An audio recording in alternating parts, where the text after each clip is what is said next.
Hello বন্ধুরা, welcome to my Saraswati kitchen. আশা করি তোমরা ভালো আছো, আমিও ভালো আছি। আজকে নিয়ে চলে এসেছি এঁচোড়। আজকে এই এঁচোড় দিয়েই একটা রেসিপি বানাবো, তোমরা দেখতে থাকো। তার আগে আমি এঁচোড়টা কেটে নিয়ে আসি।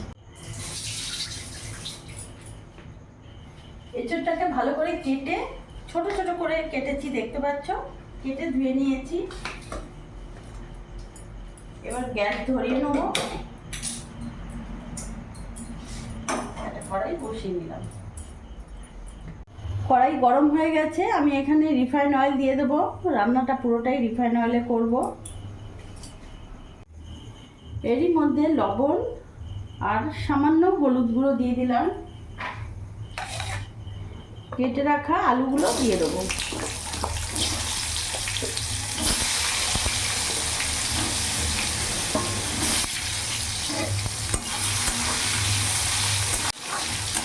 আলুগুলোকে ভালো করে লাল লাল করে ভেজে আমি তুলে নেব। আলুগুলোকে লাল লাল ভেজে নিয়েছি, এবার নামিয়ে ফেলবো।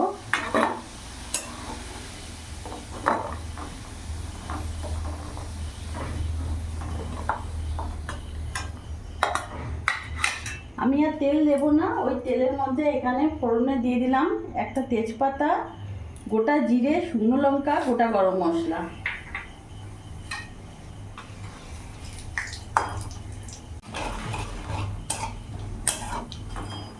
ফোড়নটা ভাজা হয়ে গেছে। এরই মধ্যে আমি একটা বড় সাইজের পেঁয়াজ নিয়েছি, একবারে কুচি কুচি করে কেটেছি, পুরোটা দিয়ে দেবো।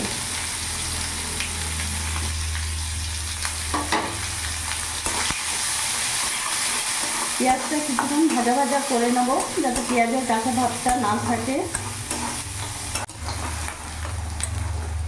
পেঁয়াজটা ভাজা ভাজা করে নিয়েছি, কাঁচা ভাবটা একেবারে চলে গেছে, দেখতে পাচ্ছ। এরই মধ্যে কেটে রাখা ছোট ছোট এঁচোড়গুলো আমি দিয়ে দেবো। আমি কিন্তু এবার এঁচোড় একেবারেই সেদ্ধ করিনি, কারণ এঁচোড়টা এতটাই কচি আর টাটকা এঁচোড়, তাই আমি সেদ্ধ করলাম না।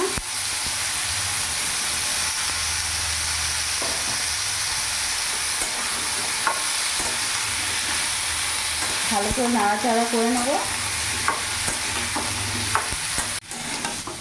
ভালো করে নাড়াচাড়া করে নিয়েছি। এবার এখানে আমি 2 চামচ লবণ দিয়ে দিলাম আর হলুদ গুঁড়ো দিয়ে দিলাম।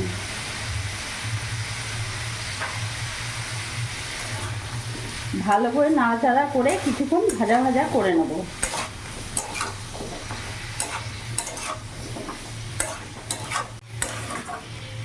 ভালো করে নাড়াচাড়া করে নিয়েছি। এবার কিছুক্ষণ আমি সিম আঁচ করে ঢাকা দিয়ে রেখে দেবো।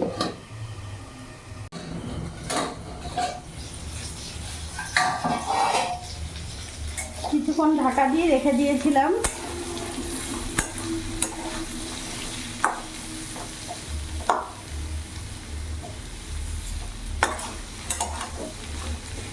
এবার এরই মধ্যে এখানে আমি আদা রসুন লঙ্কার পেস্ট দিয়ে দেবো।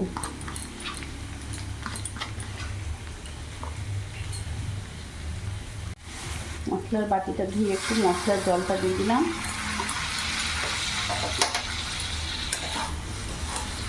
মশলার সাথে ভালোভাবে মিশিয়ে নেব। মশলার সাথে ভালোভাবে মিশিয়ে নিয়েছি। একটা বড় সাইজের টমেটো দিয়ে দিলাম, তার সাথে ভেজে রাখা আলুগুলো দিয়ে দিলাম।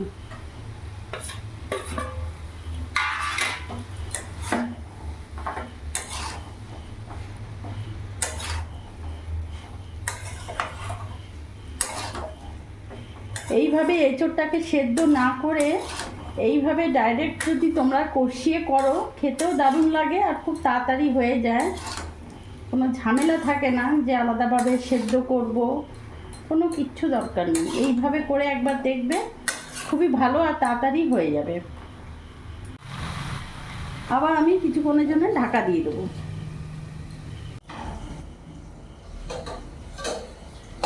ঢাকাটা খুলে এখন দেখবো।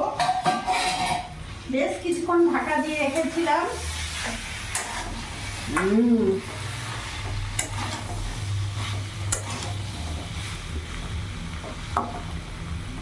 দেখতে পাচ্ছ পুরো 80% সেদ্ধ হয়ে গেছে। যেহেতু আমি শিম আঁচ করে একেবারে ঢাকা দিয়ে রেখেছিলাম, গ্যাসের ফ্লেমটা একটু বাড়িয়ে দেবো।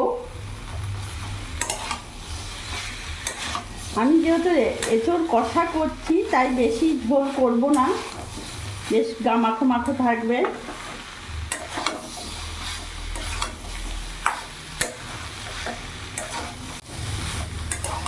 ভালোভাবে কষানো হয়ে গেছে, এবার এরই মধ্যে আমি জল দিয়ে দেবো।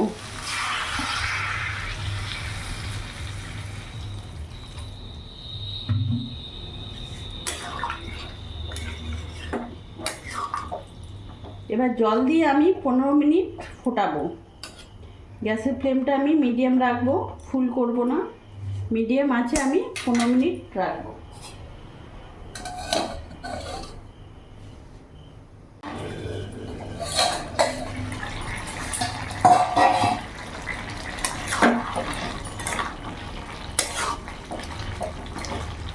দেখতে পাচ্ছ একেবারে এঁচোড় আলু পুরো সেদ্ধ হয়ে গেছে, খুব সুন্দর ভালোভাবে সেদ্ধ হয়েছে আর বেশ মাখো মাখো হয়ে গেছে।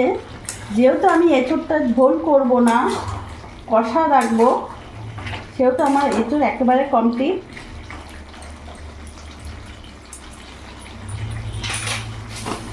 সামান্য একটু চিনি অ্যাড করব টেস্টের ব্যালেন্স ঠিক রাখার জন্যে, এতে স্বাদটা আরও বাড়িয়ে দেয়। এবার গ্যাস অফ করে দেব, নামিয়ে ফেলবো।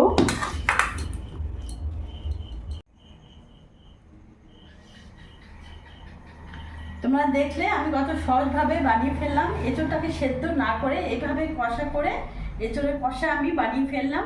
তোমরা এভাবে হলেও একবার হলেও করে দেখো, সত্যি খুব ভালো লাগবে।